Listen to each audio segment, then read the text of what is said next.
On this President's Day holiday, we're taking a look at presidential powers and how they've changed over time. We're joined now by two presidential historians, Douglas Brinkley, professor of history at Rice University and author of several books on the presidency, and Andrew Rudalevich, he's professor of government at Bowdoin College and the author of The New Imperial Presidency, Renewing Presidential Power After Watergate.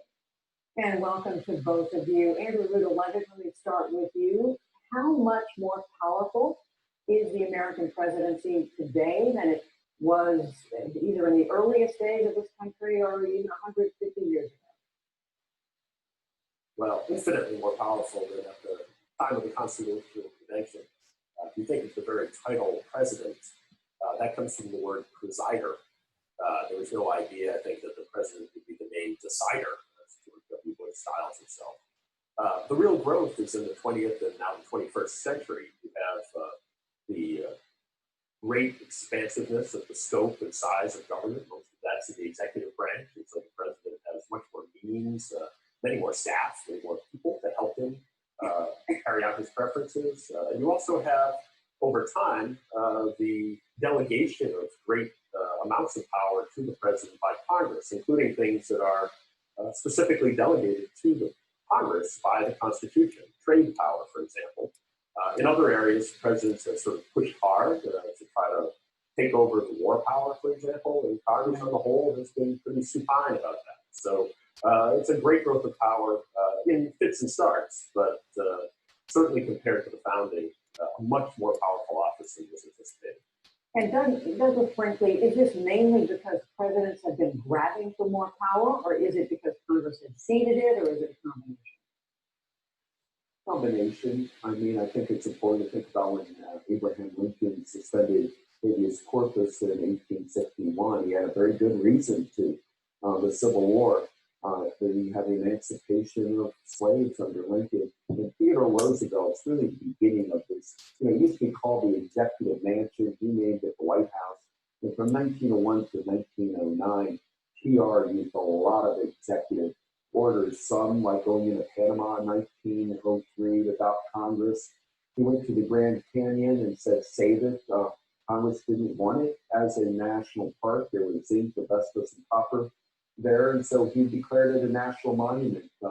And as a waste station, using executive power until eventually Congress would take it as a national park. Following TR, you see Franklin D. Roosevelt using executive power all the time, sometimes in positive ways as well in history, like in, say, Jackson Hole, Wyoming, with the as a national monument in the middle of World War II. But then, alas, the Japanese internment camps, which was upheld by the courts, that he was allowed to do that kind of roundup of American citizens. And just it's an increasing of presidential power to the degree now that presidents, no matter who they are, have a 40 or 50% approval rating, and Congress is often at 15, 20% approval rating. We are a country of presidential power.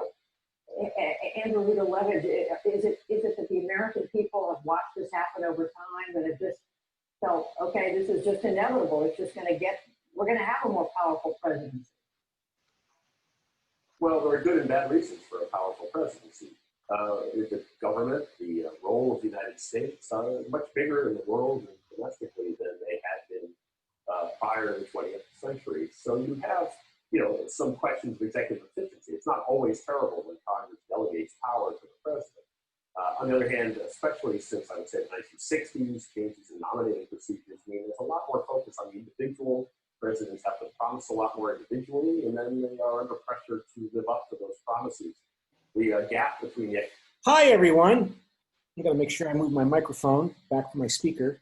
I hope this microphone makes a difference, by the way. I bought it so that it would more easily hear me. But today is our 2-hour class. And in short, if I'm going to explain why it is that the U.S. presidency became so powerful, if you wanted me to explain it in one word, I would say war. War, war! That is what made the U.S. presidency so powerful. There was already a reference by the professor from Bowdoin College in Maine about how Abraham Lincoln in the 1860s abolished abolished the requirement that you had the right to have evidence presented for why you should be arrested. That's what abolishing habeas corpus, it's a Latin term. It means you have to have evidence that a crime has been committed, and a judge has to approve that there is evidence of a crime having been committed for the police to go arrest somebody. And he abolished that requirement under wartime, right? That we're in an emergency, so people could be arrested without being put on trial, without being charged with a crime, just under suspicion of treason. And then, of course, after the war ended, the American presence became weak, but then they started to become strong again. And you saw that beginning of the 20th century under Teddy Roosevelt, and then particularly under Woodrow Wilson. And we started off this morning, before I started with the European Union class, highlighting an interview with Daniel Ellsberg. Daniel Ellsberg is a person who was most famous for leaking documents from the U.S. Pentagon, the U.S. Defense Department, called the Pentagon Papers, because it's located in the Pentagon building, where the biggest building in the world, where the U.S. Defense Department is located, highlighting the history of American policy in Vietnam and that disastrous failed war, and highlighting in this secret study that the Pentagon, the U.S. Defense Department undertaken, it showed in this secret classified study how U.S. presidents had been deceptive and deceitful, not just the presidents, to the American public about why they were involved in Vietnam and the prospects for victory in Vietnam. And of course, we talked about earlier how the Americans' leadership at the end of World War II into the late 1940s came to conclude that the Soviet Union was a Russian version of Nazi Germany with a more appealing ideology than Nazism. I mean, they were talking about socialism and communism and later national self-determination for the peoples of Asia and Africa against European capitalist imperialism, and that the Americans had to contain the Soviet Union wherever it attempted to expand in the nuclear era, where the Soviets wouldn't act in the same way that the Germans acted under Hitler. The German regime has been described by other people as gangsters in a hurry, right? The Soviet Union won't act that way because we have nuclear weapons. So they're going to work with their spies and agents and underlings, their henchmen. And it's a stereotype, right? That Kim Il-sung is a henchman of Stalin. He does whatever Stalin tells him to do. Ho Chi Minh does whatever Stalin, later Khrushchev, told him to do. That Fidel Castro does whatever Nikita Khrushchev tells him to do. That they're little puppets, henchmen of Moscow. That's wrong, but that's the stereotype of the diabolical enemy, that the world is divided into forces of good and evil, and that you're facing a supremely rational diabolical enemy that we described in a previous class, and we'll come back to that at other times throughout the semester. And so how does this relate to presidential power? That as it became the prevailing view in the United States, the Soviet Union was a Russian version of Nazi Germany. Maybe I'll go ahead and open up that one of those files, right? That we talked about this perception of the Soviet Union as an evil empire, as Ronald Reagan described it, right? Joseph Stalin and the communists in Moscow, they don't have to deal with the free press. They don't have to deal with elections. They don't have to deal with debate and discourse in a separate autonomous legislative branch, the way the U.S. president and U.S. leadership has to deal with the other political figures in Washington, D.C., because it's a monolithic entity, right? So the point is that in coming to perceive that the Soviet Union was this long-term, dangerous imperialist threat that stereotyped in the American Cold War review, that the Soviet Union stereotyped the Americans this way, that this is how Hitler saw London and Paris leading up to World War II, that they were unable to get themselves organized. London and Paris and Moscow and Washington also were unable to get themselves organized. Nobody's in charge of those countries. So they don't have the will to resist. And Germany under Adolf Hitler and the Nazi Party have a marvelous opportunity if they have the will and determination to seize the opportunity and seize control and leadership of Europe through force if necessary, right? And so the Americans became became obsessed with trying to convince the Soviet Union that this is wrong, that America is not confused, America is not unable to organize itself, America is not disorganized to the point of confusion, by giving all of this power to the US president. That the president has to be able to act quickly, effectively, wherever the evil empire, the Soviet Union, attempts to spread its influence and domination and control through its schemes and conspiracies, working through its secret and not so secret henchmen, the US president has to have the power capability to act quickly and fast without having to go through long, involved processes of debate and discussion and creating legislation and getting Congress approval, because Stalin doesn't have to do that. The communists don't have to do that in Moscow, supposedly. And so the US Congress, over the years, beginning before the Cold War, but particularly during the Cold War, to give the US president all this power and authority to deal with the evil empire. Right?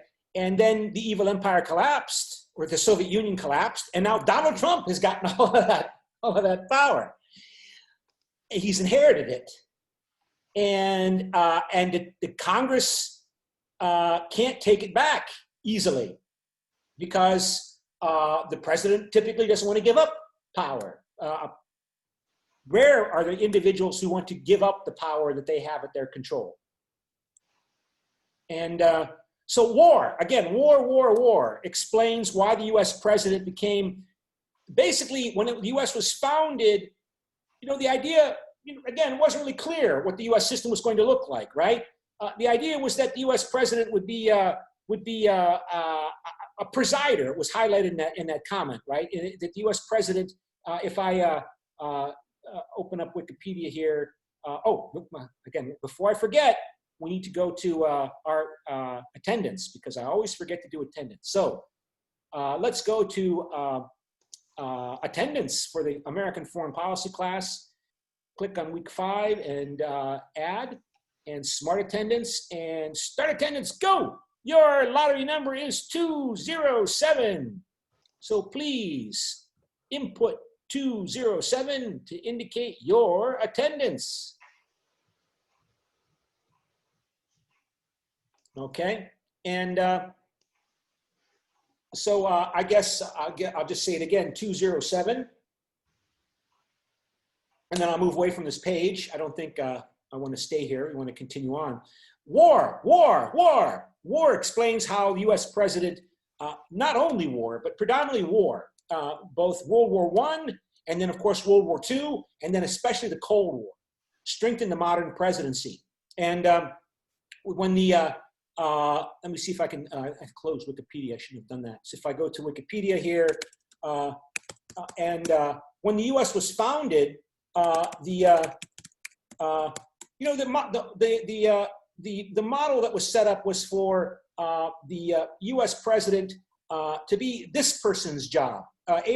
George Washington, who was the leader of the U.S. military during the War of Independence against Britain, and he was the first person who it was known he would be the first president, and he became the president.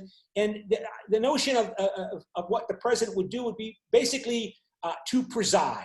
He would be like an elected king. The way the British had a king who wasn't all powerful. The British king at the end of the 18th century dominated foreign policy, but the British king still needed to get the House of Commons to agree to what he ever wanted it to do, right?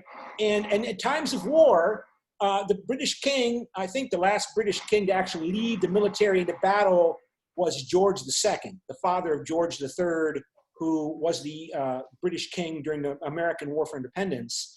So there was still this belief that somehow the chief executive would lead the military at times of conflict. And George Washington did, at least one occasion, even while he was president, go to the leadership of the US military to put down a rebellion, the Whiskey Rebellion in Western Pennsylvania, rebelling against the tax on whiskey production, right? But the notion of the president is to preside. He just sort of makes sure everybody's, stays civil in their political discussions and debates and competitions with each other, because he's so overarchingly influential and charismatic that nobody wants to make an enemy of George Washington, but he's not supposed to be directly involved in making the policies of the US government, except in foreign affairs, right? And that was the idea, and that was pretty much how it remained until, as I said, the Civil War, with some exceptions. And then after the Civil War, I mean, most Americans can't even tell you who were the presidents after Abraham Lincoln. After what was Lincoln, then Andrew Johnson, who was impeached but not removed, bad president, Ulysses S. Grant, and most Americans couldn't tell you who the next one was. I think it was Benjamin Harrison, Chet Arthur, Grover Cleveland. I mean, who are these people? When William McKinley became president, William McKinley was from my home state of Ohio, from my home city of Ohio. When he was president, during the Spanish-American War, and he would, according to one book I read several years ago, he was preceded by Grover Cleveland, right? He would get up in the morning, go to work at 9 o'clock, and finish 5 o'clock every day. And he had I think 9 or 10 or 11 people who worked for him. That's it. Just 11 people, 9, 10, 11 people who worked directly for him as his staff. And then he's succeeded by Theodore Roosevelt. And Theodore Roosevelt really starts expanding the powers of the presidency. He was the president during the Russo-Japanese War, fought primarily, but not only over Korea. Who's going to dominate Korea, Russia or Japan? And he intervened in that war, mediated, and got the Japanese to accept that the Americans would dominate the Philippines if the Americans looked the other way while the Japanese dominated Korea. And then he's replaced later by Howard Taft, who became president, and then was replaced by Woodrow Wilson. And Woodrow Wilson was president during the First World War. And U.S. got involved in that war late, and it was under that war emergency. And this is the first European war that the Americans have participated in well over a century, right? The Americans the Congress adopts the Espionage Act. And so the Espionage Act, you can see here, as I have it here somewhere, is adopted in 1917. And the Espionage Act says you may not interfere with America's efforts to fight and win a war. You can't disobey the government. You can't undermine the morale of the American people. And you saw in the video that I showed at about early this morning before the European Union policymaking class, how Julian Assange of WikiLeaks is being charged with the Espionage Act. And this has been on the American law books since 1917, adopted during World War I, right? That we have to mobilize the Americans in this life and death struggle against the Germans. And if you're undermining America's efforts to mobilize and fight and win this war, you are a traitor, including in the media and by publishing secrets. And Julian Assange is at risk of being extradited to the United States by the British, who are no longer in the European Union, but they're still in NATO, right? For publishing thousands and thousands of communications from the US government that were provided by Chelsea Manning, who is a transgender female, used to be Bradley Manning, and was a private in the US Army, and gave this person and WikiLeaks these thousands of documents about what was going on in Iraq, in the Iraq War after US invaded Iraq, about the killings, about the killings of civilians by accident, but still really horrible. And in that Democracy Now! Video that I showed before 9 o'clock this morning, they don't make any mention of the fact that he also, and WikiLeaks, published the emails of the Democratic Party's National Committee that the Russians had hacked. The Russian government, the Internet Research Agency in St. Petersburg, a quasi-Russian government intelligence unit, hacked the Democratic National Convention and gave those thousands of emails and communications to WikiLeaks, and then WikiLeaks published them. And that contributed to Hillary Clinton's loss of more support among US voters in the 2016 elections. Now, there's evidence that elements within the Trump campaign cooperated, coordinated with WikiLeaks and maybe with the Russian individuals to dump these hacked emails into the media, the American media, through WikiLeaks. And there's no discussion about that in the Democracy Now! Video that I showed you.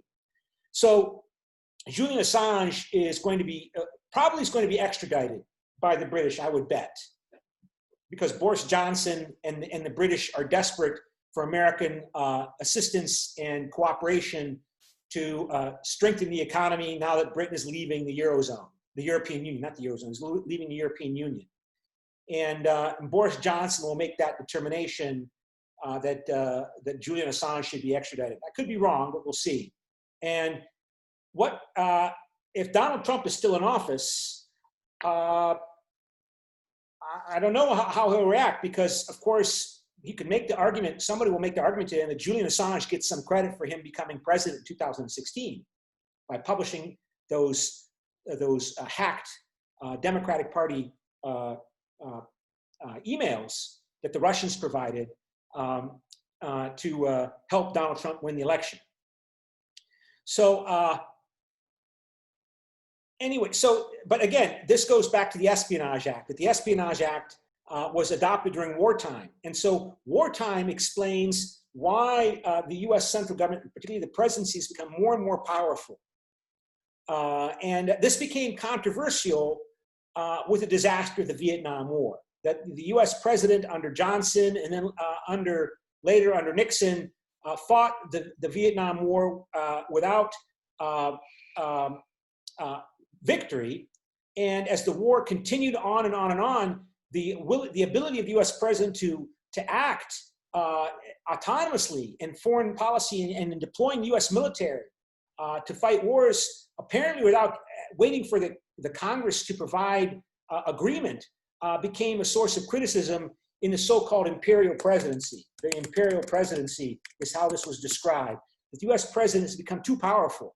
And this was a term described during the 1960s, during the disaster of the Vietnam War. All right, it's not a coincidence this emerged in the 1960s when the Vietnam War disaster was unfolding. But still, of course, when Ronald Reagan became president in 1980 and re-energized the Cold War with the Soviet Union, and the Soviet Union appeared to collapse because of Ronald Reagan's exercise of the powers of the US presidency. And so the powers of the US presidency have not really been reduced since the Cold War ended, and now they're in the hands of Donald Trump. So, okay, so let's do a poll. And so we go to a poll here, and let me see if I can find one. Sir? Yes. Sir? Yes. Sorry to interrupt. I think you forgot to do attendance. No, I did it. I did it. Really? There's attendance, right? Yes. So the number is 207. Okay, thank you. Uh-huh. And, okay, so what was I? I'm looking for, I thought I came up with, I want to be very careful here because I don't want to, well, I have to look at it later. I don't want to, if I hit edit, strange things happen with the Zoom, and I'm afraid I could shut down Zoom. I don't want to shut down Zoom by accident. So, all right, so that's the context of that discussion. So I want to get you excited the way I'm excited about studying stereotypes and images. And I'm going to make some bold statements here. I'm going to make the statement that stereotyping is something in human DNA. Human beings, Homo sapiens, are predisposed to engage in stereotyping, I argue. I want to make sure you're seeing the screen. I don't see how it's screen share. And I'm looking for my PowerPoint presentation. So let me open that up and share. Okay, so it says your screen sharing. Stereotyping, I argue, is law-like in its behavior. It's something in humans' DNA, Homo sapiens DNA. We are, not everybody, maybe not you, maybe not me, but statistically speaking, human beings have a predisposition to stereotype,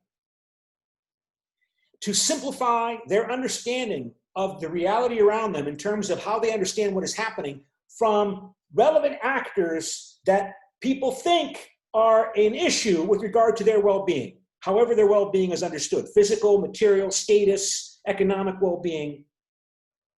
And if I see and you can predict the kind of stereotypes, the kind of simplifications of perception of reality that human beings and even groups of people, groups of human beings will tend to adopt. You can predict. And remember, on the basis of your perception of reality, you act. I act in dealing with Kim Hyun-chul or Laura Steyert or Catholic University of Korea or the American government on the basis of my understanding of those people, my perception of those people. And how I perceive them has as much to do with what's going on in my own brain as what is going on, as what Laura Steyert happens to be doing, or the Catholic University of Korea happens to be doing, or Kim Hyun-chul happen to be doing. We misperceive often. States misperceive often. Nation states, like Germany, like US, like China, like Russia, like Italy, like France, they are more likely to engage in stereotyping, right? Because they are nation states. They are states in which the overwhelming majority of people who live in Germany feel German. And Germany is more or less, not equally, coterminous as a national community with the borders of the Federal Republic of Germany. They are more prone to engage in this kind of collective stereotyping. Same is true with the US. Same is true with Russia and China and Japan. It's not true with regard to say, Malaysia or the Democratic Republic of Congo. Those are multi-ethnic states, post-colonial states, the borders created by the Dutch and the British and the French and the Portuguese and the Spanish and negotiations among their diplomats to create those often arbitrary state boundaries. I mean, imagine some of the boundaries you see in the world, and the boundaries of Mali and Chad. And I mean, who drew those boundaries? Not those people. They didn't draw those boundaries. The French drew those boundaries. Often in disputes with the British over their spheres of influence in Africa, for example. Same in Southeast Asia, Indonesia, Malaysia. Who drew those boundaries? It wasn't those people. It was the Dutch and the British and the French. And that's part of the contempt that the Chinese have for this thing called India. India is this thing the British created in the view of Chinese nationalists. And even Chinese Hindu nationalists want to change the name of India to a different name because India is something that they inherited from the British as a name.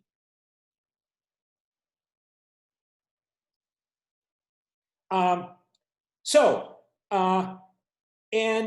think I talked about, I'm trying to keep clear what I talked about in different classes. When we talk about nationalistic behavior, what do we mean? Well, I'll tell you what we mean, right? I'll tell you what nationalistic behavior looks like. Nation states like China, like Japan, not so much South Korea. South Korea, Korean nation is divided into two states, North and South Korea. So they make all these compromises, right?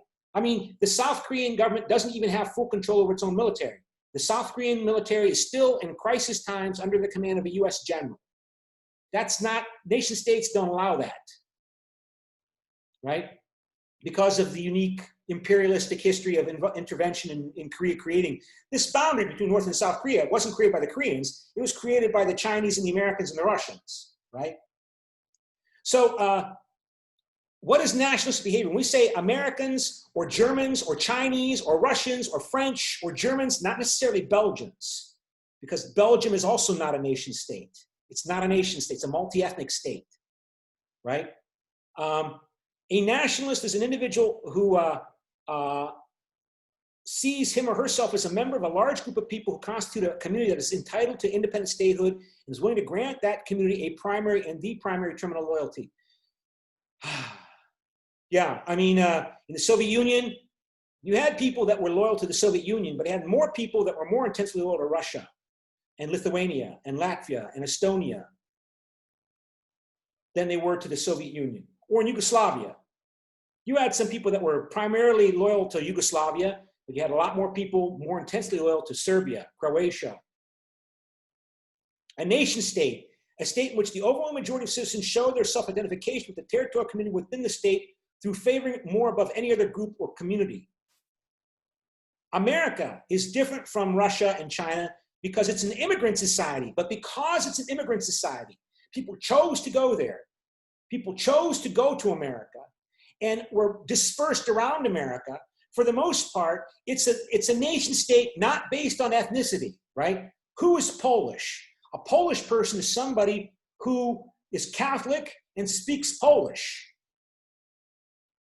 So you can be Polish and not live in Poland. I mean, in Belarus, there are a lot of people on the western border of Belarus that feel more Polish than Belarusian, and they're viewed with suspicion by people like Alexander Lukashenko, because the borders between Poland and Belarus were drawn by Stalin, right? And along with ethnic cleansing and mass murder by the Germans and later and the communists, now Poland is a nation state. But it's different from America. America is an immigrant society. Australia is an immigrant society. Argentina, Brazil, Chile, immigrant societies. So those are nation states, but they're based more upon territorial community identification rather than ethnic. But America is still a nation state, not a perfect one. So it can also be more prone to engage in that stereotyping patterns that we're talking about in this class. Okay? Nationalism characterizes a community as a form of behavior, of political perception and political action, characterizes a community when the typical politically attentive citizen is a nationalist. Doesn't mean the majority, but people who, like, I'm not saying everybody who lives in America is an American nationalist, but the American nationalists, they tend to dominate the political system because they are so intensely motivated, right? And that's the concern about how Donald Trump might win this election, because the people that support Donald Trump, they love him. They think he is the first genuinely representative American leader in their history, in their life, if you're a person my age or younger. I tell you this from my personal experience with people in the US. They love Donald Trump. Working class, non-college educated white men. They love Donald Trump. He talks like them. He sees the world like them, and he is the president. Not Barack Obama with this intellectualism, right?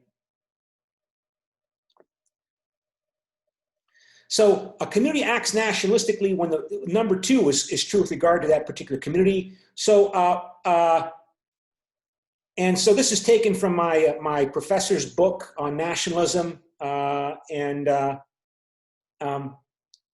you can have race, ethnic, territorial-based nationalisms, all combinations of that.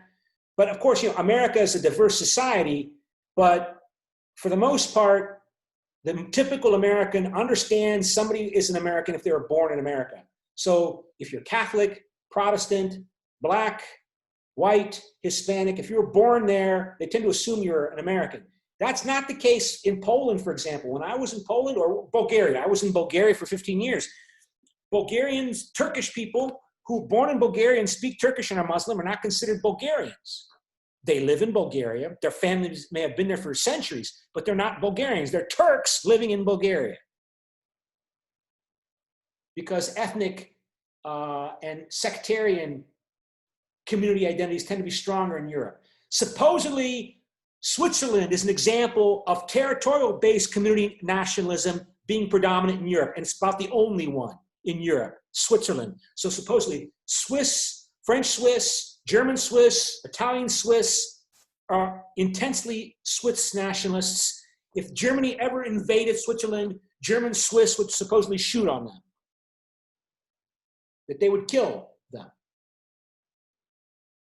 So you do have some examples of territory-based nationalism in Europe and outside of the Western Hemisphere. Supposedly Laos is another, but I haven't looked into that recently, is another example of that. But again, human beings are predisposed to form in groups. This is what makes Homo sapiens unique.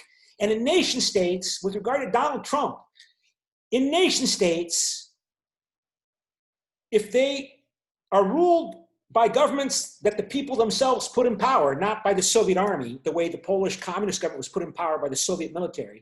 If the government itself comes to power through the will of the people themselves, the government, in particular the leader of that government, will be seen as the representation of the nation in a nation state.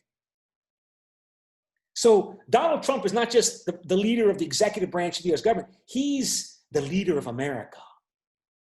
He's the leader of America. Vladimir Putin is the leader of the Russian people. Xi Jinping claims to be the leader of the Chinese people. He's not just the leader of the Communist Party and the president of the state. He is the representation in world politics of the Chinese people. And that gets people emotional. That gives those leaders, Trump, Xi Jinping, Putin, Emmanuel Macron, a mobilizational power that the Belgian government doesn't have compared to the French government, because Belgium is not a nation state.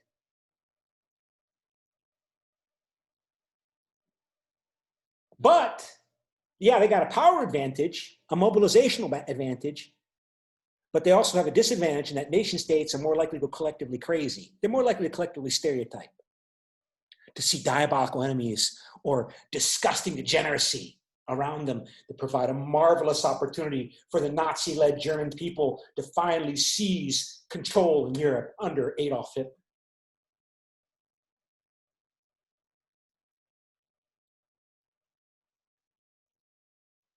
So, nation states will show, I think I talked about this in the European Union policymaking class, because we talked about in the European Union policymaking class because nationalism is the main challenge to peace in Europe. German nationalism, right? I mean, look at this. Here, I mean, let me show this, right?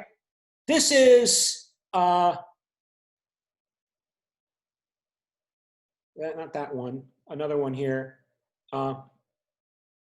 This is the power capabilities of Germany. If you look at the size of the population of Germany, the size of its economy relative to Britain and the British Empire or France or Italy. This is Germany in 1939. When you compare the power capabilities of Germany in terms of economic capabilities, in terms of mobilization base of the people, I mean, I haven't talked about mobilization base, but you know, power potential base. Resource base refers to your economic capabilities. Mobilization base. Nation states have an advantage here because Xi Jinping, Donald Trump, Adolf Hitler, Benito Mussolini, Ayatollah Khomeini in 1980s Iran, they can mobilize their people around nationalism. We got to go to war and win, right? But they're also more prone to engage in stereotyping. So this actor, when you compare its power potential base, both resource base and mobilization base, with the Soviet Union, with China, forms an alliance with Japan and with the mobilized part of Italy. This actor thinks it can conquer the world. This is the United States here. How do you explain that? I mean, this is crazy. This actor, Hitler's Germany, thinks it has the option that within its political capability that it can conquer the world. The answer has to be a psychological answer. That within the policymaking community dominating the top of the government in Germany, the degenerate image of the rest of the world characterizes the rest of the world. Soviet Union, United States, Britain, France, Italy, and they're going to ally with Japan. right? What's that stereotype? What is that degenerate stereotype that Hitler saw that made him believe, that he desperately wanted to believe, that he had the opportunity of conquering the world? This, right? The degenerate stereotype that these people, it doesn't matter how big the Soviet Union is. It doesn't matter. They're completely unorganized, completely confused. They don't know what they want. We know what we want, and we're doing it. I mean, you look at neighboring France. I mean, I tell my students this repeatedly. From 1919 to 1940, France had 40 governments. 40 governments in France. During the Great Depression, 40 governments. Adolf Hitler says, no, thank you. We don't need your democracy. Since the Nazis have come to power, the National Socialists, we have solved Germany's problems. And now we're going to solve everybody else's problems too.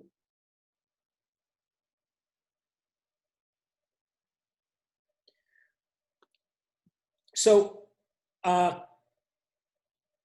greater likelihood exists, including exists that the leaders of a nation state will advance and consider seriously the option to expand state influence at the expense of other actors.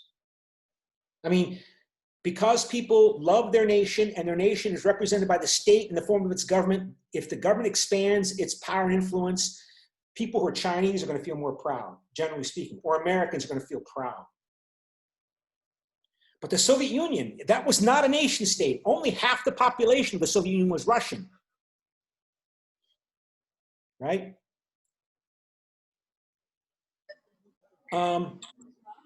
Three, a greater tendency will exist among the publics of nation states to show a motivational preoccupation with the objective of ingathering communities. You see this today, right? How Putin is moving to bring the Russians in the eastern part of Ukraine under Russian de facto control.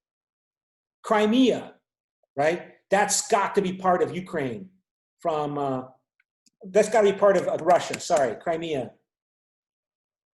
This area that Russia has taken from Ukraine and added to Russia because Ukraine was becoming too close to NATO and European Union.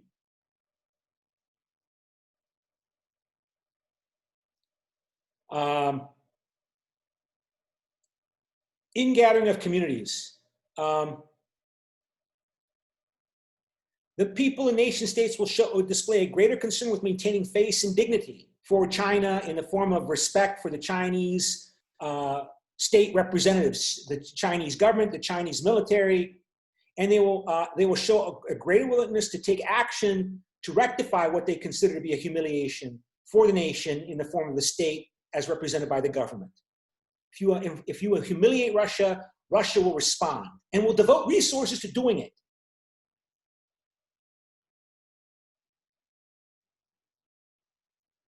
The publics of nation states will show a greater likelihood to be susceptible to grander injury. Again, America's a nation state. Not a perfect one, but it's a nation state. And that means bombing and destroying something or attacking another country for the prestige and grandeur of defeating it. In order to enhance the power of the state, effective appeals by state leaders to the citizenry to make sacrifices may occur, and leaders of nation states will show a greater effectiveness in their appeals in this regard. So the military will become more effective in nation states. The American military, the Chinese military. I mean, the Indian military is pretty pathetic compared to the Chinese military. Only now is Narendra Modi trying to really upgrade the Indian military. The commitment of military to defense of the state will be more intense. And this is important for Donald Trump and America today. The citizenry of a nation state will demonstrate a greater likelihood to grant state leaders of their state a greater decisional attitude in defending state interests. So after the September 11, 2001 attacks, George W. Bush, President of the United States, declared the United States would fight a war on terrorism, would declare war on terrorism and remove the Taliban regime in Kabul and Afghanistan because Osama bin Laden and Al-Qaeda were using Afghanistan as a base of operations, and the Taliban would not expel them. Right? And most Americans, yay, okay, we have to do that, we have to do that. And then George Bush said, and you know what? We need to remove Saddam Hussein in Baghdad in Iraq as well, because that's part of our war on terrorism. And most Americans went, yay! Remove Saddam Hussein from Iraq too, because he's developing weapons of mass destruction. Yay! But then, getting out of Afghanistan and Iraq is much more difficult. This is the problem the Americans faced in Vietnam. You get involved, you start killing and dying, your soldiers start being killed and coming home by the thousands in body bags. If you lose a war, a nationalist takes it very, very personally. I'm humiliated. My nation has been defeated. No, no, no, no, no. So this is what Donald Trump confronts. You're really just going to give up Afghanistan, Donald? After we spent hundreds of billions of dollars, thousands of American soldiers dead, thousands more wounded, we're just going to leave and let the Taliban come back to power? What?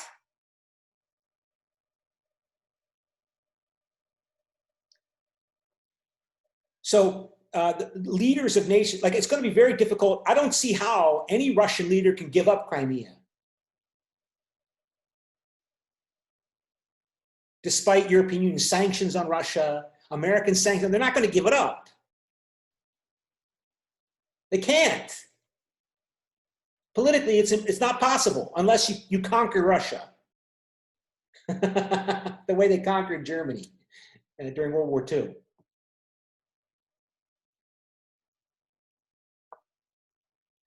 Of course, in-gathering communities, this is critical to China. China must have Taiwan. China must reoccupy, must reunite Taiwan with China, right?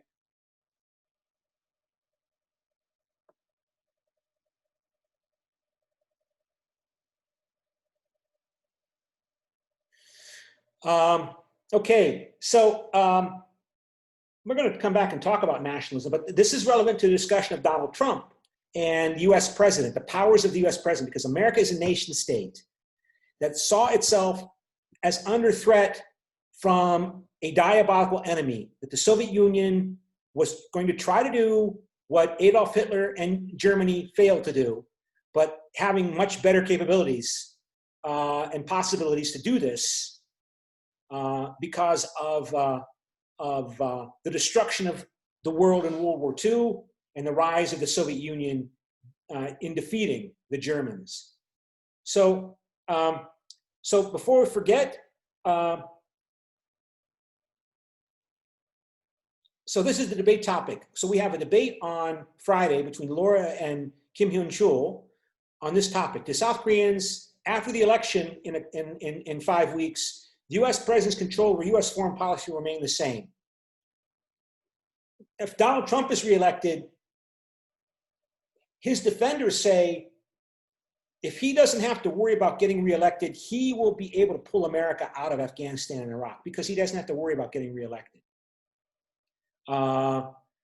Others say if he gets reelected, he's going to become even more volatile and unpredictable.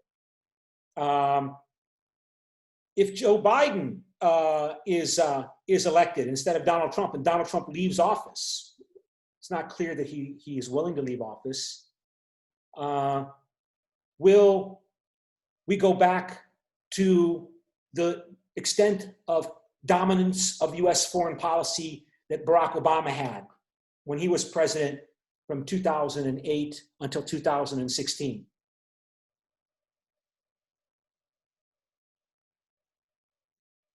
Or will the US change? Will we go back to a situation in which US presidents become weaker and play a role that is more in line with American history for 150 years before the Second World War with the exception of World War I, right? That Americans will withdraw and become more isolationist. Because that was a focus in the first chapters of the textbook, right? The Americans have this tradition of being focused on their internal economic and business concerns, and focused on international affairs insofar primarily as it relates to their ability to do business and trade and make money through business and trade. But, and there were predictions when the Cold War ended that America would slowly withdraw from the Middle East and Europe. Now that the Soviet Union is gone, that the American people would put demands on the American government to stop spending so much money on the military and spend the money on Americans, spend the money on American welfare. Stop spending all this money in wars and let Americans keep the money instead of borrowing money to pay for these wars, hundreds of billions, even trillions of dollars. And that was predicted when the Soviet Union ended in 1991. And here we are 29 years later, and the Americans have not withdrawn from the world, despite their traditional history from their founding until the middle of the 20th century being somewhat distant from security issues, world international military security issues until the 1940s. They haven't withdrawn, and it's been almost 30 years. Neo-realists or structural realists, as they're also called, will say that's good, they shouldn't withdraw. That's their why. The Americans are why there's peace in Western Europe and some degree of peace in East Asia, because the American military, national security, and economic interests are global and defended. So that's the context for the debate topic. By the way, if you have any questions, you can always ask. By the way, this discussion, I wanted to show you this discussion of stereotyping. I'm not saying everybody automatically chooses between seeing a stereotype or not. This is the most extreme view, and the closest the world has seen a great power have this worldview, in effect characterizing the prevailing view in that national government was Hitler's Germany. I mean, that was the most closest in reality we have seen reality approach this ideal extreme type image. And so if somebody is not crazy, and I'm just being funny, I shouldn't use the term, somebody who's not stereotyping, the opposite of stereotyping is perceiving political complexity in understanding why Berlin or Moscow or Beijing or Washington or Seoul or Pyongyang act the way they do. That there's a complex political policymaking process in that country that involves a multitude of political actors. And they're competing with each other, even if violence and murder is part of the political interaction, it's still complex. Policymaking in Berlin's Germany under Hitler was, under Hitler's Germany in Berlin was complex. So what is complexity? What does complexity look like? A person who does not stereotype, but has a complex image of politics in Beijing today, understands the motivation of that actor who's the target of my policy. If I see complexity, political complexity in Moscow, in Vladimir Putin's Moscow, or Xi Jinping's Beijing, I describe rather than judge the motivation of Moscow or Beijing or Washington as evil or good. I don't use those terms. I see instead a number of different component political groups, constituencies, and interests interacting and competing with each other to come up and influence the policy of Washington or Beijing or Moscow or Seoul or Pyongyang. And satisfying all of them is very difficult in that policymaking process.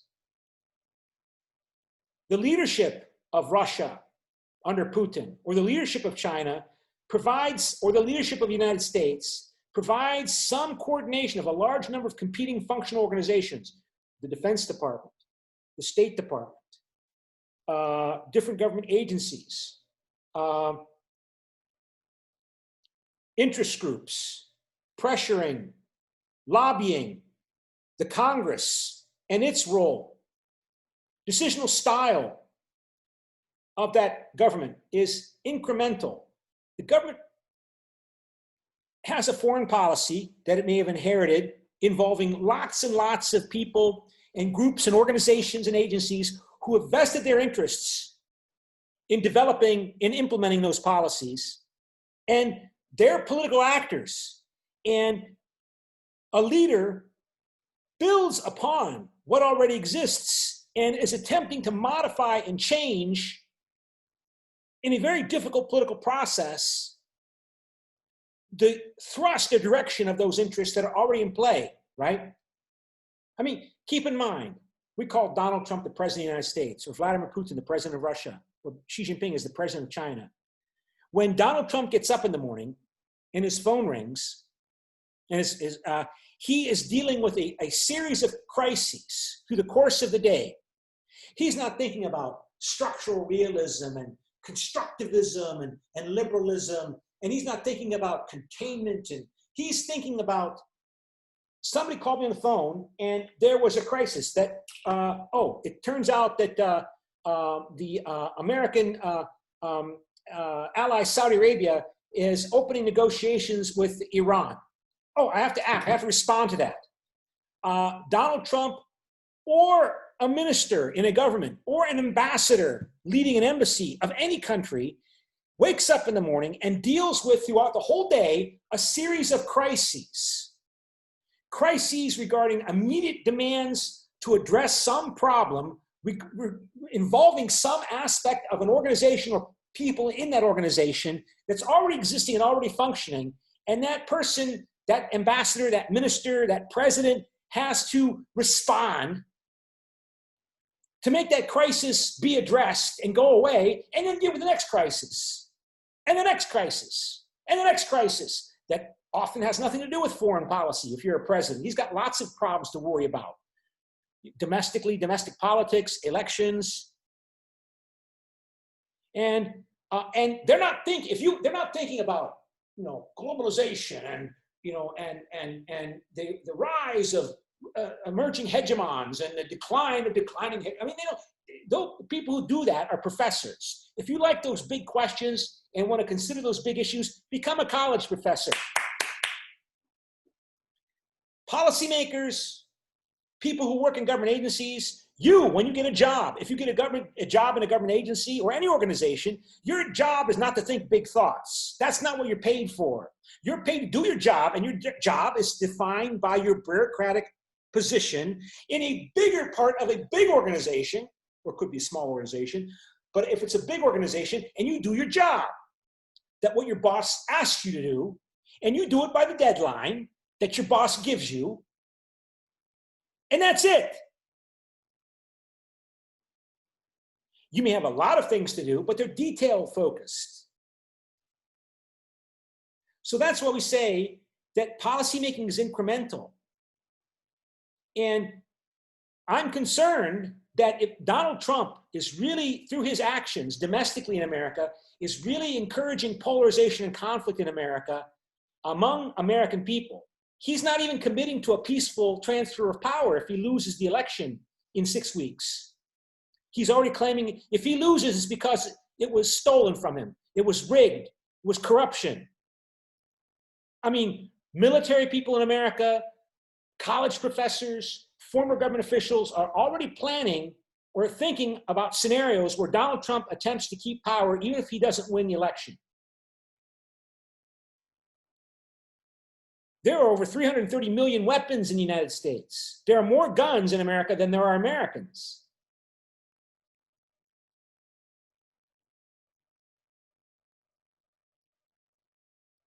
So is Donald Trump planning to create a fascist dictatorship? Donald Trump, I don't think, knows what a fascist dictatorship is. He doesn't know what that is, but he's moving in that direction, and he's encouraging trends in that direction that if he is able to keep power after the November 3rd elections, the regime, the type of political control system in America will move in that direction incrementally as a result of his efforts to respond to challenges to his authority, to stay in power.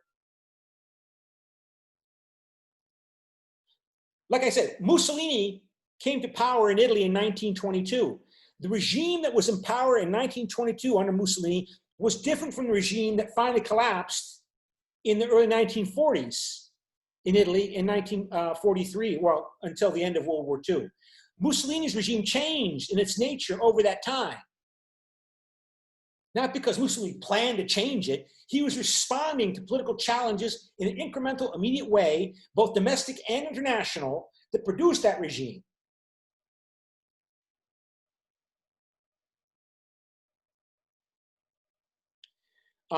Just to continue with this, somebody who perceives complexity in Washington, in Pyongyang, in Beijing, in Moscow, they see power capabilities in the full range of objective factors. Well, implying Hans Morgenthau.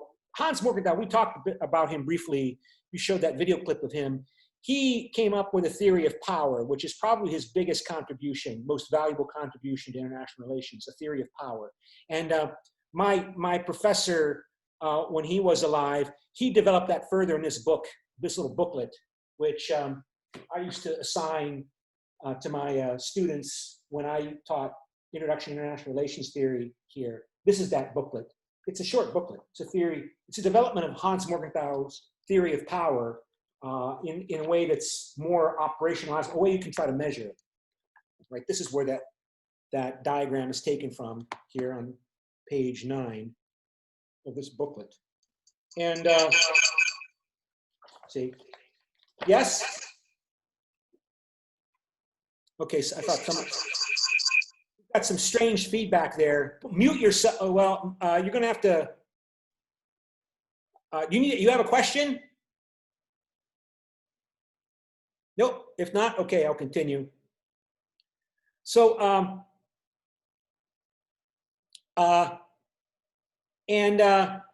okay, so back to that PowerPoint presentation I was showing you, if I can find it now. There it is, right? So, and those compatriots who disagree with my portrayal of Beijing's policymaking as incremental and reflecting lots of different interests, I don't hate them or see them as a source of degeneracy or maybe spies working for Beijing if they disagree with me, right? Disagreements are inevitable, but those who advance a stereotypical view are demagogues seeking political power. So, you do see that. There are people not in the Trump administration so much, but associates with it who are saying that Xi Jinping and the military, they purposefully created the coronavirus. Yes, they purposely created the coronavirus and released it onto the rest of the world in order to weaken and undermine the rest of the world so that China can then carry out its plan to replace the United States as the hegemony. I mean, that's a demagogic view. That's a conspiratorial view, right? That's evidence of stereotyping, in terms of those stereotypes. So those citizens who disagree with me, who don't see China this way, they're fools. Those compatriots who don't see the diabolical enemy are fools, or worse, they're traitors who are working for the diabolical enemy. They're communist spies. At best, they're dupes, idiots, useful idiots, or at worst, they're part of the conspiracy.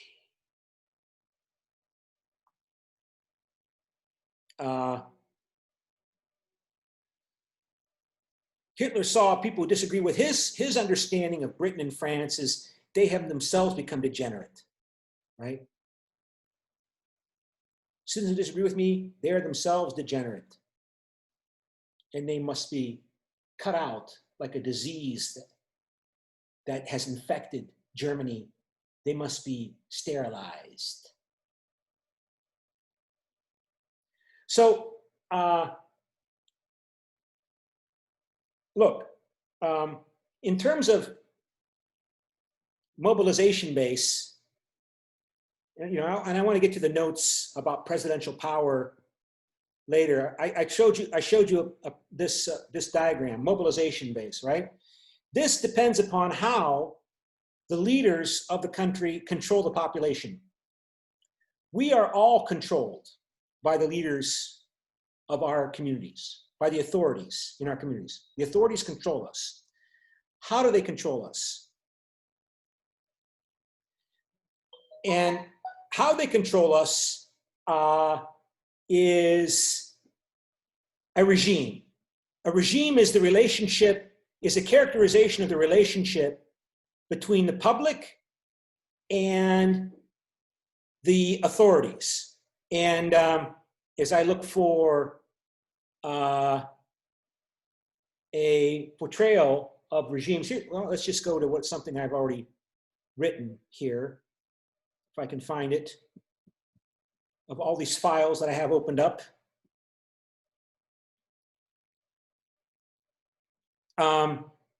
Okay, well, let's talk about this. This is that extreme diabolical enemy image versus complexity. So people tend to see the world in ways that correspond with their motivations. Who saw the Soviet Union as the diabolical enemy during the Cold War? Most in conformity with that diabolical enemy image that I talked about previously, right? Remember the diabolical enemy? Who saw this diabolical enemy? Who saw the Soviet Union in this fashion? The right-wing intelligentsia in the United States under commentary. That person who's interviewing Hans Morgenthau in that clip I showed you, William F. Buckley, he was here. He was the editor of that journal Commentary. And he was one of the main representatives of the Soviet Union being behind this diabolical conspiracy to take over the world for communism. This is the Reagan administration, 1988. This is Ronald Reagan. Remember, Ronald Reagan is considered to have won the Cold War. That's the prevailing view in the United States. So those people that were in the Reagan administration, including, for example, Donald Trump's Attorney General, William F. Barr, he began his career under the Reagan administration. They think that Reagan and the Cold Warriors, they saved the world and the United States. And powerful imperial presidency is a good thing because they won the Cold War in spite of the weak will and the confusion and lack of coherence represented by the opposition to Ronald Reagan, the great president of the United States, and the Republican Party, primarily through the Democratic Party and the Congress. I mean, this isn't just a history lesson. The United States government today is dominated by people who think the Americans saved the world in the Cold War through the imperial presidency.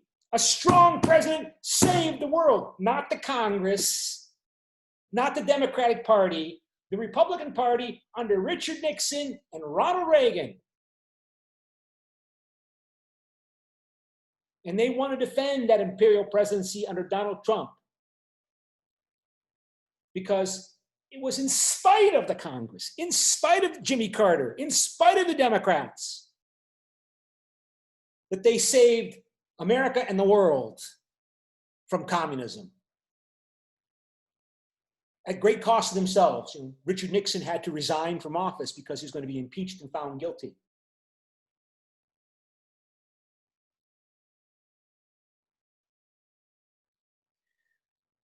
So this isn't just a history lesson. And that's why I keep coming back to this, and I do this in my own work. I keep telling people or trying to convince colleagues that we've got to go back and talk about what was the Cold War. Was the Soviet Union really a Russian version of Nazi Germany? I know it was a horrible, brutal system in the Soviet Union, but that doesn't mean necessarily it was trying to conquer the world.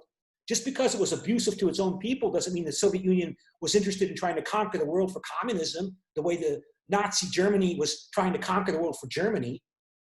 What was the nature of the Cold War? Was the Soviet Union rather belligerent because it was afraid, the way the Americans were belligerent because they were afraid, and it was a conflict spiral in which they're each trying to contain each other?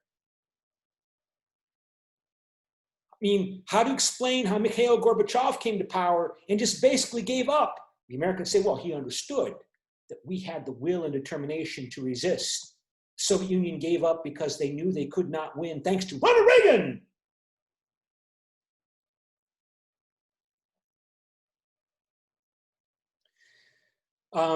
The Defense Department saw the Soviet Union a little more complexity.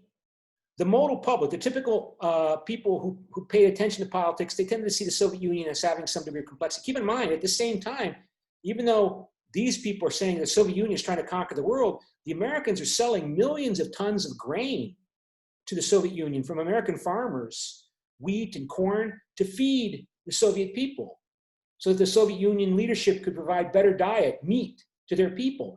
Do you really think that the Americans really believed that the Soviet Union at this time was a Russian version of Nazi Germany? Why were we selling it millions of tons of grain and food to feed its people, to feed its soldiers?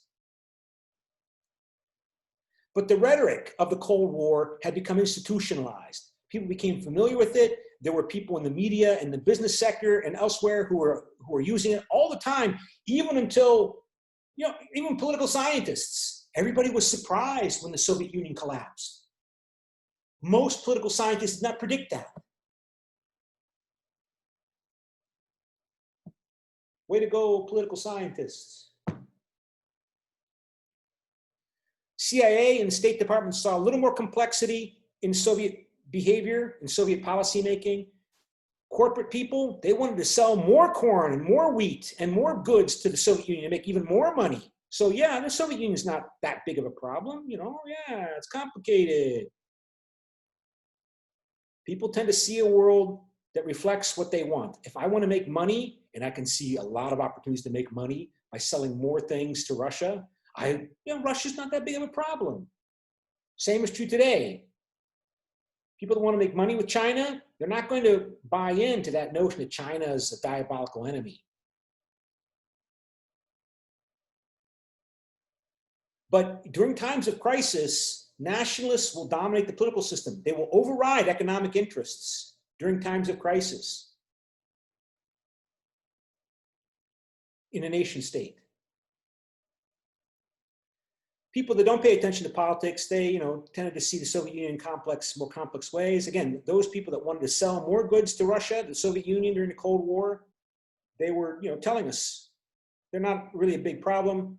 Non-defense bureaucracy, people that were in the aid agencies and the like, and the liberal intelligentsia in America did not see the Soviet Union as diabolical enemy.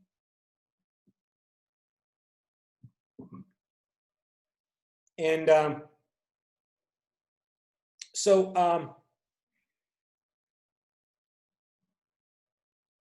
okay, so how are people controlled? How are you and I controlled? And I want to see if I can find my my files here that I have opened up. So we go here, and let me see if I can find, I had opened it already. I can't find it right away.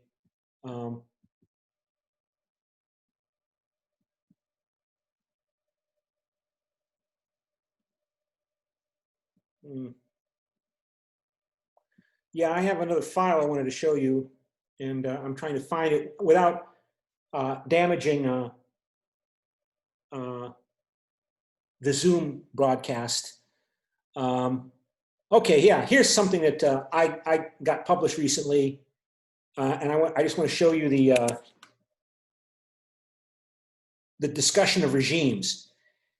As I express my concern and others' concern, about images, about the movement of the United States in a authoritarian populist regime direction. We look for comparisons, and we compare the regime in the United States with today with, this is the kind of control system that existed in Germany, in Hitler's Germany in 1939. So here you see there are four, this is an abstract, very abstract comparative analysis of how are we controlled by the authorities. One way to control the people in a community is by habit. Most people may not, well, let's talk about the United States before Trump. This is the United States, say, in 1985, 1988. Most people in America don't pay much attention to politics. Keep in mind, right, even in US presidential elections, we're lucky if 60% of American voters actually vote. Now, maybe there'll be higher turnout in November 3rd of this year, but the last election, I think 40% of American voters didn't bother to vote in the presidential election in 2016. 40%.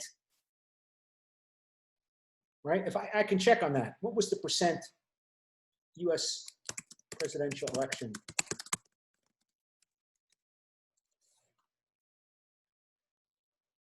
So turnout, no, not even 60%. 45%, 44% of Americans did not bother, who can vote in elections, did not vote. 44% did not vote. Despite all of the talk about Donald Trump, Hillary Clinton is the first female candidate for president, Donald Trump's outrageous statements during the campaign, still 44%, almost 45% of Americans did not vote. What does that tell you? Most Americans generally often don't pay attention to politics. They live their lives without taking Zoom courses on US foreign policy, without going to study in South Korea, without studying multiple foreign languages, without paying attention to the news media. They pay attention to the media for entertainment, right? So this is a regime in which people obey because they don't pay attention to politics. They obey and submit to authority because they don't question it. They don't think about it. They don't question it. It's not even part of their lives. Remember, you and I, we're unusual people. We spend our time talking about politics and fascism and authoritarian populism and Russian version of that. Most people don't do that. You're the strange ones. Yes. Oh, sound like someone was trying to speak, but anyway. So the second element of a control system is controlling people through utilitarian control. I'm aware of politics, but I'm also ambitious.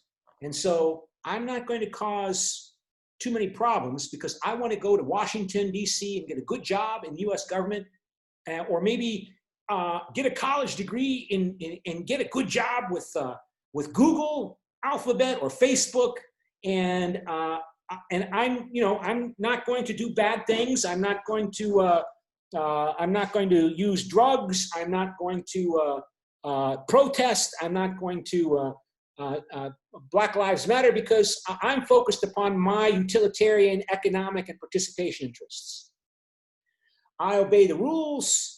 I obey the law. I go to work. And I expect that next year, I'm going to live better than this year. I'm going to get a little more money in my paycheck. I'm going to get a new car. And that keeps me happy. Coercion is pretty low in this regime. Remember, these four elements are present everywhere in all societies at all times, but some are more important than others, right? Coercion, in other words, I obey because I'm afraid if I disobey, I'll get punished. Of course, the most extreme case is like in Belarus. If I protest, the police are going to arrest me and break my legs. They're going to break my face. They're going to torture me. They might even kill me. But in this liberal system, most Americans obey without coercion. This is the definition of a liberal political system, right? People obey the rules because they think they should, and they're afraid about being labeled a weirdo, right? This is kind of a low-level coercion, right? That your friends and family won't like you anymore. If you say, I'm a socialist, you can't say that. You're a socialist. I don't like you. I'm your boss. I don't think you're going to get promoted next year. I won't tell you that, but you think that. I think that. Normative active control is basically appealing to nationalism, effectively appealing to American nationalism. This is the so-called rally around the flag phenomenon. So when Pearl Harbor was attacked in late 1940, the U.S. 1941, I should say, the U.S.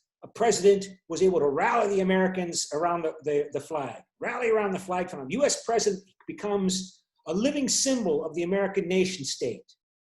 When the United States is attacked on September 11, 2001, George Bush's approval ratings, he was mocked before the September 11 attacks because he would make silly statements, mistakes. People would laugh at him. And then after the September 11, 2001 attacks, he becomes the great warrior president leader to lead America in the war on terrorism. And his approval ratings went through the roof. He went from having low-level approval ratings to getting high-level approval ratings because America was under attack.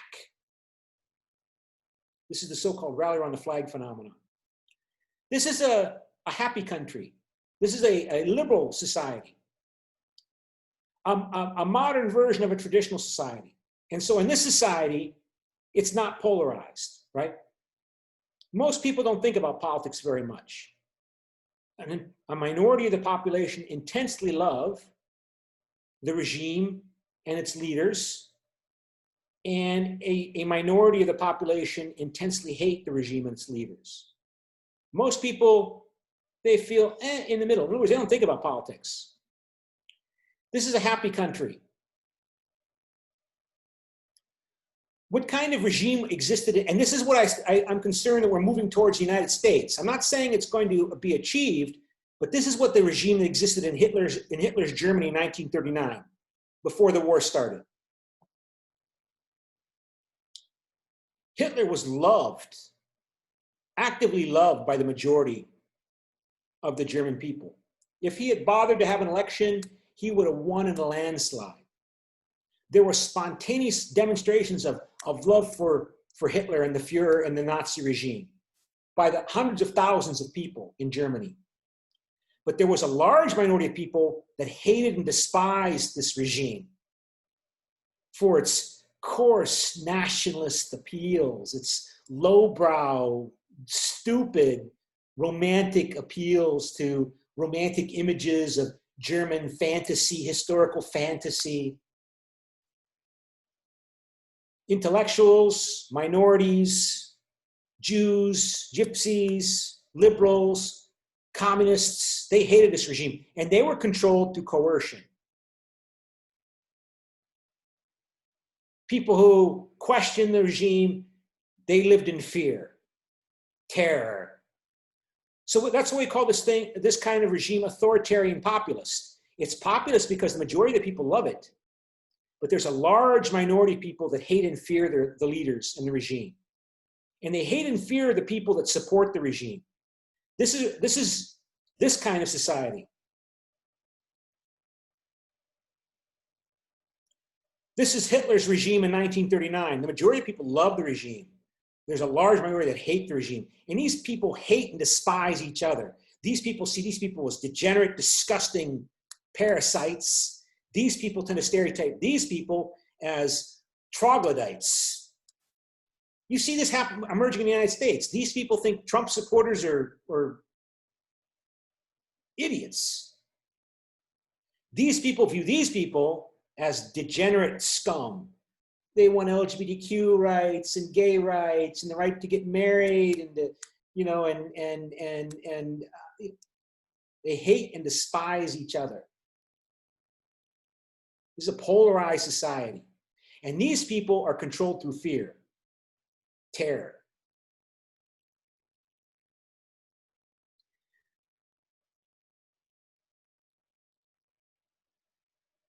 And so also Hitler is providing opportunities for people economically. You can't strike, you can't form labor unions that go on strike. But the economy is improving. Everybody who wants a job's got a job. You have to have a job. And you can count on living better next year than this year. And if you're an ambitious professional political figure, there's lots of opportunities to participate in the coercive aspects of the regime to bust the heads of those people that hate the regime. You can join the Nazi Party, you can join the Gestapo, you can join the military, you can join the elite divisions within the military, the SS. Lots of opportunities to participate and to benefit in terms of your immediate surroundings for your career and materially. And then at the C level, at the least significant level, is normative habitual control. This is a revolutionary regime. Hitler is revolutionizing Germany, bring about revolutionary change from the status quo in Germany. Even if you don't want to participate in politics, even if you just want to be apolitical, you don't even know what to do to avoid politics, to avoid being political, because you don't know what the rules are. There are no rules.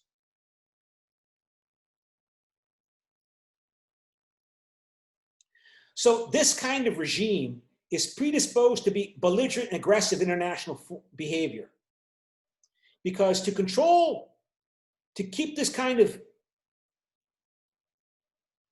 regime in place, these people have to be motivated, mobilized. And one way to mobilize them is to beat up your enemies, beat up France, bring glory and power and prestige to the German people.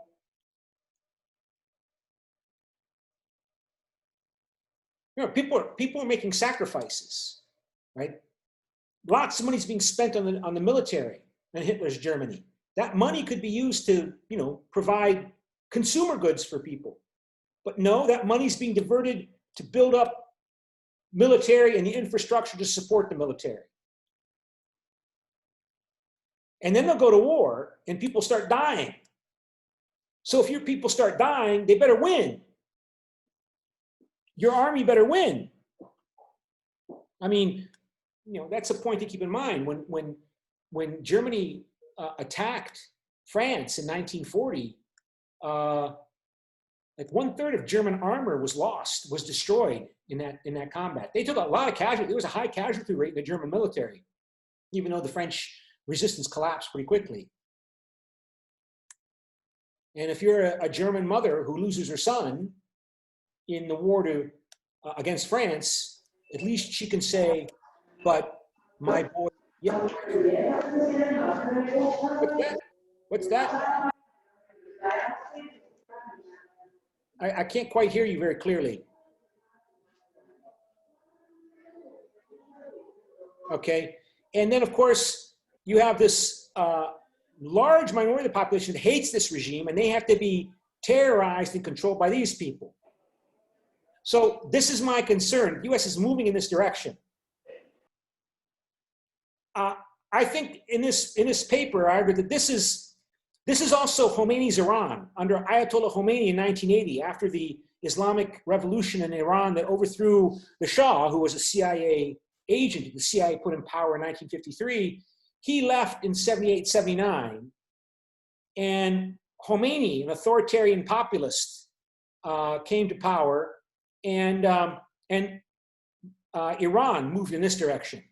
And then Saddam Hussein of Iraq, he thought that Iran was completely disorganized and weak as a result of the Islamic Revolution. So he was going to appeal to Arab nationalism by attacking Iran, which was a traditional enemy of the Arabs. Persian Iran was a traditional adversary of the Arabs, like the French were traditional adversary of the Germans. So Saddam Hussein had this image of wanting to become the Otto von Bismarck of the Arabs, at least the Arabs, Eastern Arabs, by triggering a war with Iran and mobilizing the Arabs to unify under his presidency dictatorship.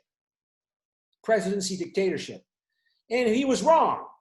Iran didn't collapse, and they counterattacked, and Iran would have destroyed Saddam Hussein's Iraq were it not for the fact that the United States and the Soviet Union and their allies all together allied to keep Saddam Hussein's regime in power in Iraq, because they didn't want Ayatollah Khomeini's regime in Iran to win that war, because they weren't going to stop with Iraq.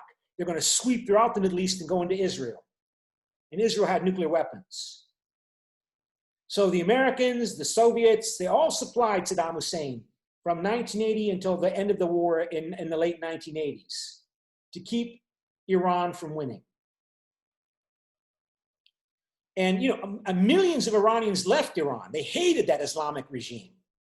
The supporters of the Shah, in particular, they were terrorized. And if they could, they got out by the millions.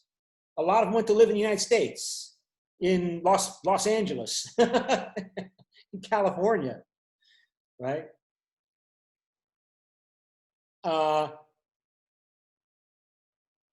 And this is the regime that exists today in Iran.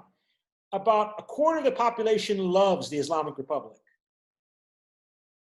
And the rule of the Islamic clergy in Iran, and they control the courts and they control the coercive apparatus, the police and the military, so they can stay in power. A large minority hate this Islamic regime in Iran. They're secularists, right? And these are the ones that lead protests and get arrested and executed. The mass of the population, they try to get by with their lives, right? They accommodate to the regime. You know, they wear a hijab on their, if they're a woman, they wear a hijab, you know, and they get by and they try to get by in their lives. These people, they are not as militant as these people, so they acquiesce to the regime. And my sense is that America's moving in this direction, particularly if Donald Trump gets elected, gets reelected, or stays in power. But this is the regime you see America moving to. And I saw something interesting in the news a while back about this, that that you can kind of predict who are the enthusiasts of Donald Trump in terms of their views regarding the right of women to access abortion if they become pregnant and they don't want to keep the pregnancy. Should it be legal for women to have access to abortion services? It's technically illegal here in South Korea, even though it's widespread. And Donald Trump's main source of support are evangelical Protestant Christians. They've always been his main source of support, not his only one, but 80% of white evangelicals who voted in the 2016 elections, who voted, said they voted for Donald Trump. And they like Donald Trump because he is putting conservative judges in office in the federal government, in the federal courts of the United States and on the Supreme Court, who they hope will overturn the 1973 court decision, Roe versus Wade in the United States, that legalized abortion across all of the United States, all 50 states. Before 1973 Roe versus Wade Supreme Court decision, I think only a few states, New York and Alaska, might have been the only states that allowed abortion to be legal. And Roe versus Wade in 1973, the US Supreme Court ruled that abortion access must be legal. And this has motivated evangelical Christians tremendously in the decades to support Donald Trump. That they know that Donald Trump has been married 3 times and that they don't care so much. What they care about the fact is that he promised if he gets elected, of course he says he's a Christian now. He's seen the light, although he doesn't go to church. He will put conservative judges in office.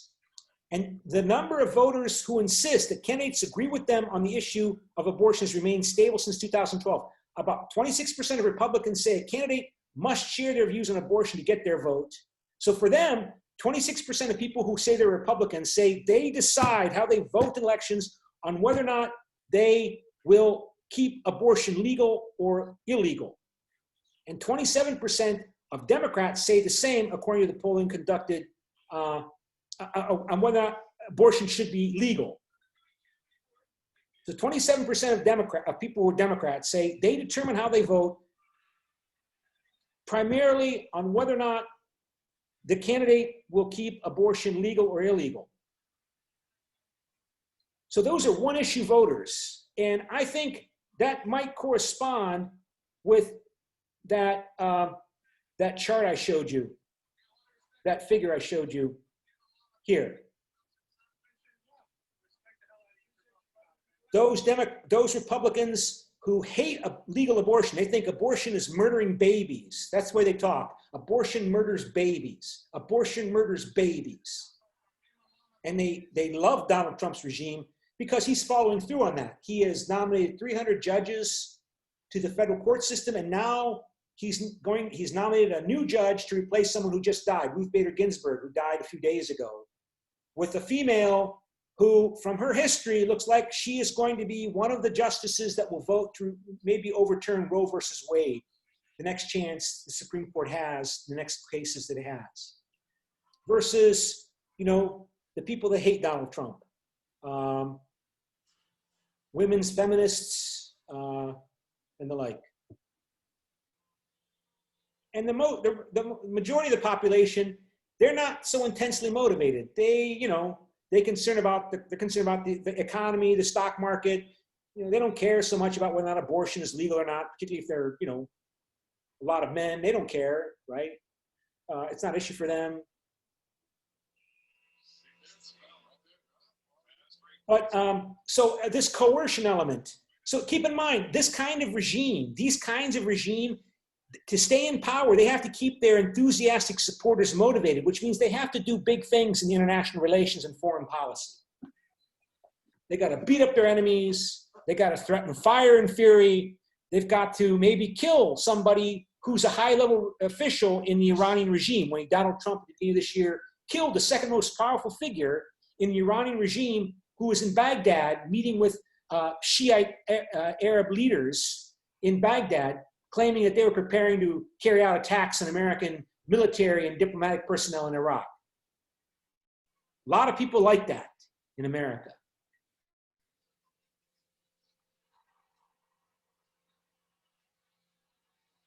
And so this kind of regime, again, we're talking about it because this is the ideal typical regime. This kind of regime is predisposed to be aggressive and belligerent in international relations because of the nature of the regime. This is not the Soviet Union. This was Stalin's Soviet Union when at the start of World War II. Coercion was overwhelmingly predominant. They attempted to appeal to the people, but they're appealing to an overwhelmingly peasant society in terms of the symbols of Marxism, Leninism. We're going to take the lands of the peasants, and we're going to form collective farms, and we're going to build a Marxist, Leninist, communist society. That might get some urban intellectuals excited, and it did. But that's not going to get the mass of the population excited. The mass of the population is illiterate. They're peasants. They don't want to give up their cows and pigs and land and go live on a collective farm, right? And there was opportunities for utilitarian. If you're an ambitious, bright, smart person, and you're willing to buy into the communist dream, you can join the Communist Party, you can join the secret police, you can join the new military that Stalin's creating by purging the old military that were left over from the Tsarist times. So yeah, you can participate if you want to. And it's a revolutionary regime also. It's a revolutionary regime. You don't know what you need to do. Even if you don't want to participate in politics, you don't know what to do to avoid politics. There are no rules. It's a revolutionary society. But that's not the same as Hitler's Germany.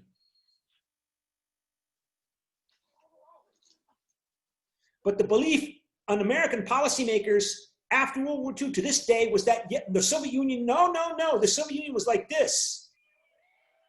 And I don't agree, but I'm in a minority. This is Saddam Hussein's Iraq. This is Kim Jong-un's North Korea.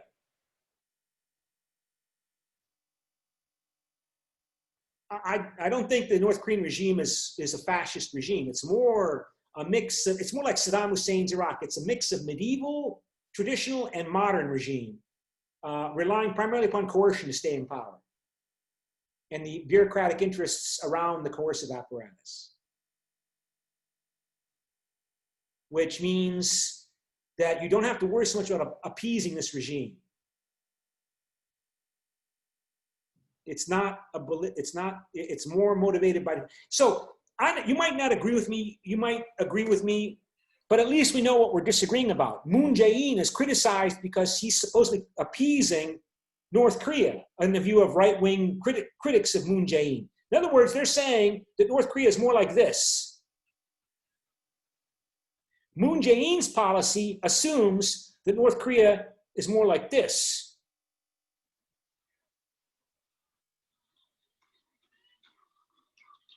Who's right? Well, I have my ideas, but I can't give you a direct answer, but at least we know what we're arguing about, what the debate is about. What motivates North Korean belligerency? It's because they think that South Korea is decadent and effete, that South Korea, they have all of this money and they're America's lackeys and they don't know what they want, and they're so wasteful. But we North Koreans are vigorous, strong, and virile and represent. Or is North Korea seeing a threat from the United States? Again, and these are two extremes: the diabolical enemy versus the degenerate image. And complexity is in the middle between the two.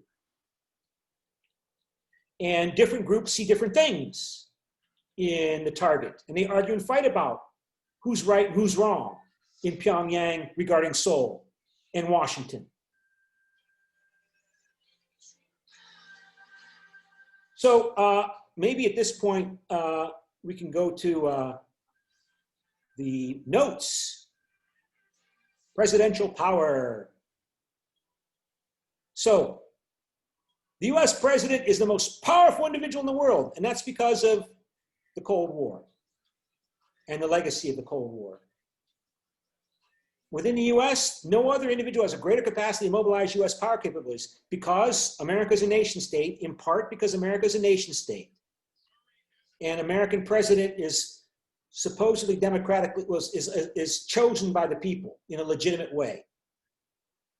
No other individual has greater influence over US foreign policy. The US president's influence over US government policy is much greater in foreign policy than in domestic policy. That's another reason why there's a danger that the US is moving in an authoritarian populist direction. Because if you're Donald Trump, like all other presidents, the area you have greatest independence of action or freedom of decisional attitude is in foreign policy. So if you want to get your people motivated, you do motivating things in foreign policy, like you kill the second most powerful figure in Iran. You recognize the capital of Israel as being Jerusalem, which evangelical Christian Protestants in America, woo-woo, they always wanted that. They're more excited about it than the Jews of America are, at least openly. Because you can do that if you're Donald Trump. You don't need the Congress to approve that. You don't need Nancy Pelosi in the House of Representatives to approve that. You just do it. The US president's influence over foreign policy has grown regularly since the Second World War, during the Cold War. The US National Security Council was created in 1947 to centralize control over US foreign policy to meet the perceived Soviet challenge during the start of the Cold War. Remember, the belief was, oh my God, the Soviet Union is a Russian version of Nazi Germany, and we've got to be able to act fast and quickly, and the US president's got to be able to mobilize resources. And this is something that other countries have adopted. So Russia has a National Security Council, China does, Japan does, South Korea does. This was an organizational innovation that the US began in 1947, right? And if I can find it here. Well, right, there's always Wikipedia entries for all of these things. So, you can look up National Security Council in Wikipedia and, oh, that's wrong. Well,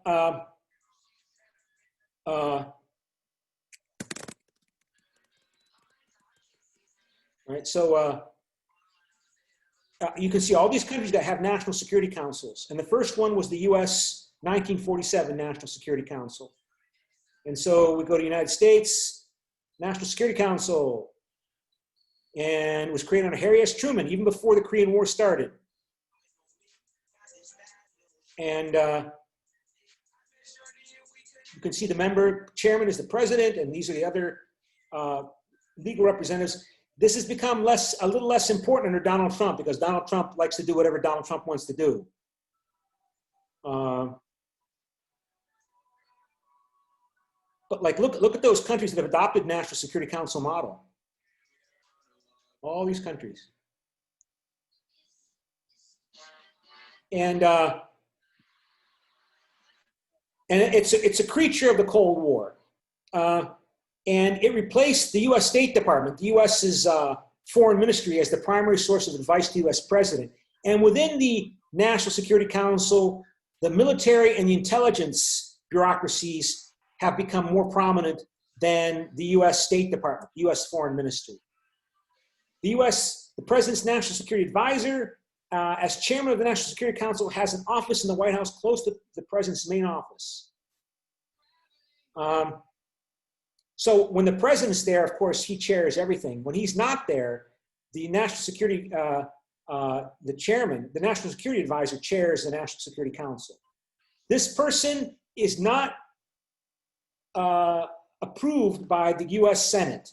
This person is chosen by whoever Donald Trump wants to be the national security advisor. So this person can be the most influential person over US foreign policy, and this person is not confirmed by the Congress. It's whoever the president wants.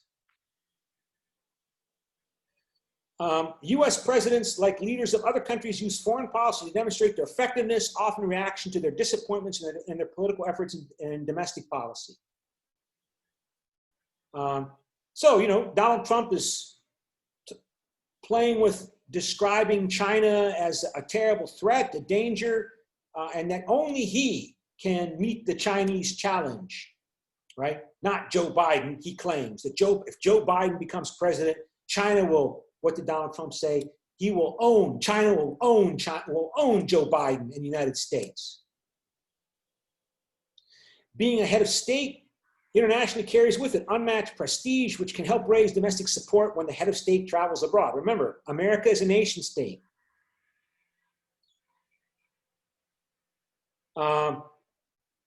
US presidents constantly have freely utilized a variety of unilateral tools at their disposal that strengthen their ability to control US foreign policy. So for example, in the book, it talks about how US President Bill Clinton defined how the US government would implement the international treaty obligations in the Chemical Weapons Convention through issuing an executive order on January 25th, 1994. He decided that, this individual person.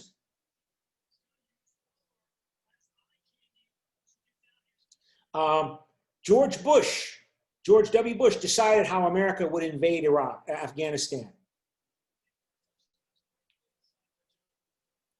Barack Obama decided to use the US military, particularly the Air Force, to bomb Libya to help overthrow Muammar Gaddafi. And I think he sent some special forces, American special forces there to help in the process, but they were there covertly. But the US military air bombing was not covert. And he just decided to do it, and he claimed he could without getting US government, without getting US Congress approval by relying upon US National Security Council resolutions, which is also what US President Truman did in 1950. He didn't ask for the US Congress to approve sending American soldiers to fight the North Koreans. He just sent them. And he claimed that he could do that under UN resolutions. Remember, the belief was the communists are trying to conquer the world. And if we have to wait for the US Congress to we're not going to succeed. It'll be too late.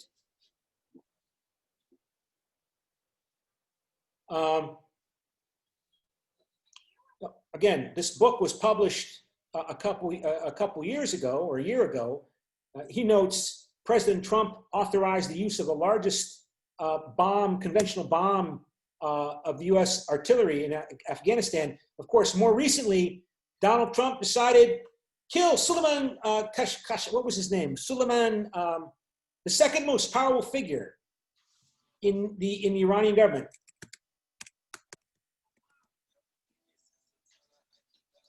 I can't remember his name. Revolutionary Guards. He just ordered it to be done when he, because they believed that the leader of, this, well, it was led by his predecessor. Let's see if it tells us who this predecessor was here.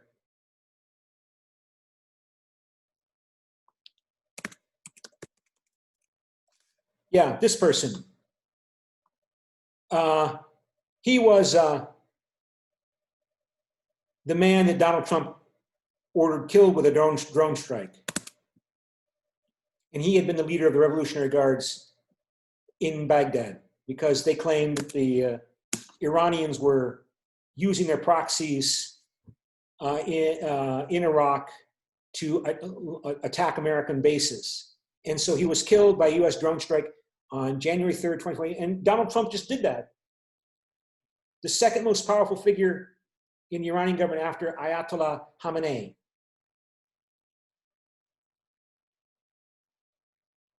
And of course, people in the US government complained, US Congress complained, and were worried about a new war with Iran. And then everything stopped when the coronavirus pandemic spread.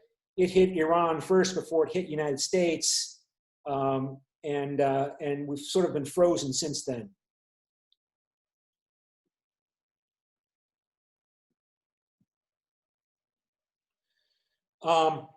Goes on in the book to state that U.S. presidents. So let's do a poll. I haven't done polling with you. Let's see. Well, maybe we won't because I can't see my other polls. I thought I had other polls set up here. But just to continue on then with the notes. So when the alternative political party, other than the president's party, comes to control one or both houses of Congress, then you begin to see that the U.S. president's dominance over foreign policy begins to decrease a bit. But still, Donald Trump, in January of this year, when the Democrats had long been in control of the House of Representatives and the U.S. Congress, still ordered the killing of Qasem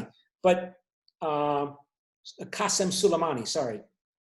And it was under the Democrats, Nancy Pelosi and the Democrats, that the House of Representatives voted to impeach Donald Trump, and he was put on trial in front of the Senate, and he was impeached because he was trying to, the allegation was he was trying to pressure the Ukrainians to open up a fake investigation into Joe Biden and his son, who Joe Biden's son, Hunter Biden, was working for a Ukrainian oil and gas company.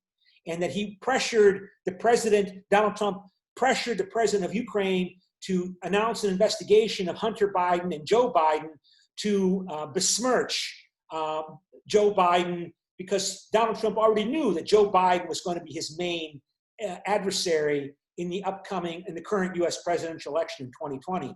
So that would never have happened if the Republicans continued to control the House of Representatives, but they won control of the House of Representatives in November 2018 vote, and then they voted to impeach Donald Trump, and the trial began in December, January, and then Trump was found not guilty, and then a couple weeks later the pandemic began.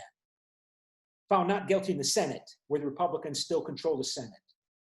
So did that disrupt Donald Trump in his foreign policy? Hard to say.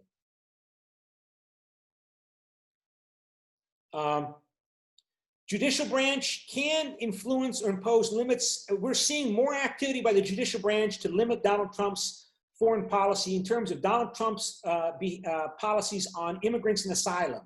So typically presidents have had lots of leeway to determine what the US immigration asylum policy for people trying to get into the United States.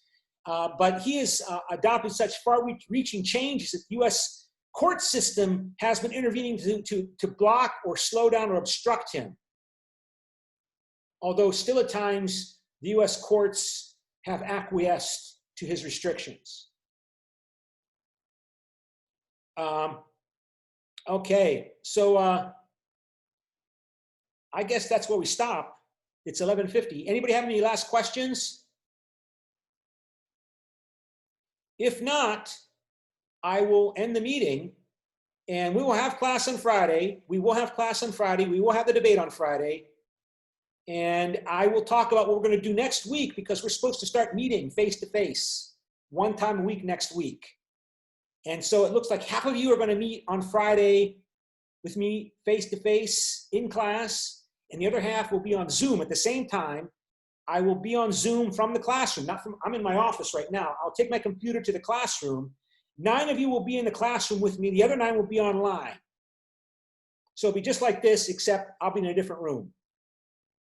And so, well, that's the rule. That's what the university wants to do, okay? So we'll talk more about it on Monday. No, we'll talk more about it on Friday and Monday, okay? That's all. Thank you. Bye. Thank you.